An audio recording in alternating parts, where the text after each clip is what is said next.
Hey guys, this is Trey, back with another video, and today I'm in Colorado at Arapaho Bar, and I'm prospecting in Clear Creek, and I'm going to be trying to find some gold, and I'll show you my setup now.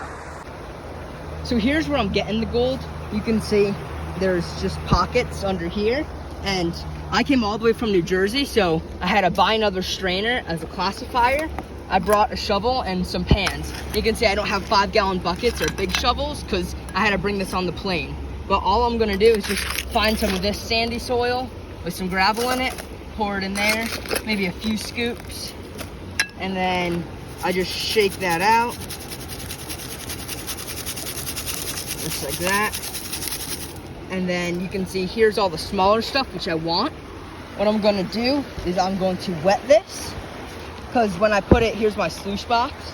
When you put it through your sluice box, you want it to be wet, because if it's dry like this, the gold could float away, because Colorado gold like this is super fine and it's mostly made up of flour gold. Some of it, if you're lucky, is flakes, which I actually have found some flakes today, which is pretty awesome. Been out here probably for about an hour and 45 minutes. So then again, here's my sluice box. I've already run a good amount of dirt through it. See, I kind of have the V there, and I have it set up like this. So all I'm gonna do is just pour some of this in the opening. See, there it is. And I just do this, and I've already cleaned up once and found a nice sized flake, which is surprising for this area because usually it's mostly flour gold. You can see travels there and comes down there. It takes a little bit for it to go. And again, I've ran a lot of material through this already. And what I'm doing is I'm trying to get some concentrates. So I'll take this, what's left over, the dirt in here, and I'll show you how to clear that out in a minute. And then I'm gonna be putting it into water bottles and then shipping that back to New Jersey so I could finish it up and pan it back in my house. And I may also just be taking some dirt to pan it back in my house. But now I'm gonna go ahead, pull the sluice box up and show you how to clean it out. So here's the sluice box. I just took it out of the water, and you can see right, trying to find it, right here, there's right there. There you can see that big shiny. That's a really big piece of gold for around here, and that's pretty awesome. It's so big. I'm so happy with that. And I can see, you can't really see here, but there's other spots where when I'm just looking, I can see some flour gold. But again, right here is this nice big piece. Fiddle focus. But yeah, I'm gonna go ahead and empty this one out too. So I have this going into another pan, and I also have a bucket of water. But all I'm gonna do is stand this up and then pour the water on it. I can't do it with one hand, or actually I can. Here you go. You just take this, and sorry for the angle, I'm filming with only one hand. Just pour it like this, going down, trying to clear as much dirt as I can. I'm gonna go ahead and do that more, and then eventually I'm gonna take these brackets off and then take the minor moss out.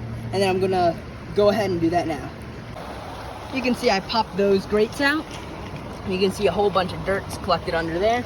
And I'm just gonna take the minor moss and just rinse it out in there. You can see all the material that comes out.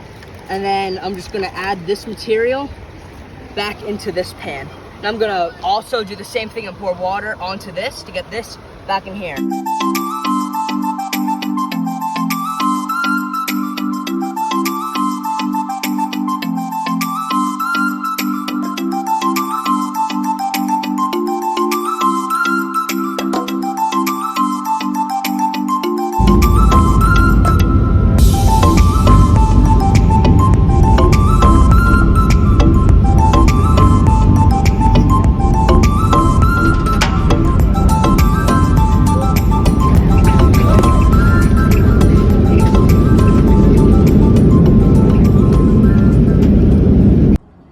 Alright, so I'm back home now, and you can see this is one of the 1-gallon jugs I shipped home. So what I did is I took some dirt from Arapaho Bar, and then I put it into these 1-gallon jugs, and I have the concentrate one inside.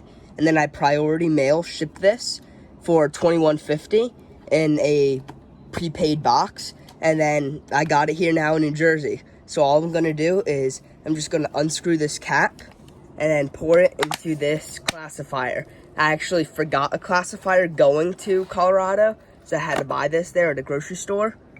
again, I'm just gonna take this, pour some out, and this is just so I can do more dirt and do it at home, because my parents, they're not into gold panning, and they didn't really want to sit around for, you know, like 5 hours or whatever, so I could actually pan a lot of dirt. And this is just an easy way to do it at home and have more fun at home. And then I'm just gonna go ahead, separate these two, the plus kitchen strainer and minus, and then I'm gonna go ahead and pan it out. So you can see right here, I have the minus kitchen strainer, and in this pan, I have the plus kitchen strainer. Now what I'm gonna do is I'm gonna take my magnet and just try and collect as much magnetic stuff out of here to make it easier to pan. You can see there is some. I'm gonna just go ahead, do this for a while, and then put that in this pan, and I'll show you when that's all done. So now you can see these are my 3 classifications, the magnetic stuff, and I don't know if you can really tell, but there isn't as much as I thought there would be for as much black sands as there was when I was panning in Colorado. But you can see there's the black sands. Again, here's the minus kitchen strainer and plus kitchen strainer.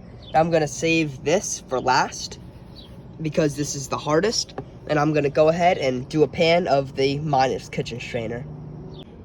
All right, so I just panned this down a bit, and you can see, without the glare, but you can see right there is a little piece of gold. See, that's probably a little flake, I would say. It's not really a flour gold, but that's going to be it for the video. Make sure to subscribe to see more upcoming videos, and thank you for watching.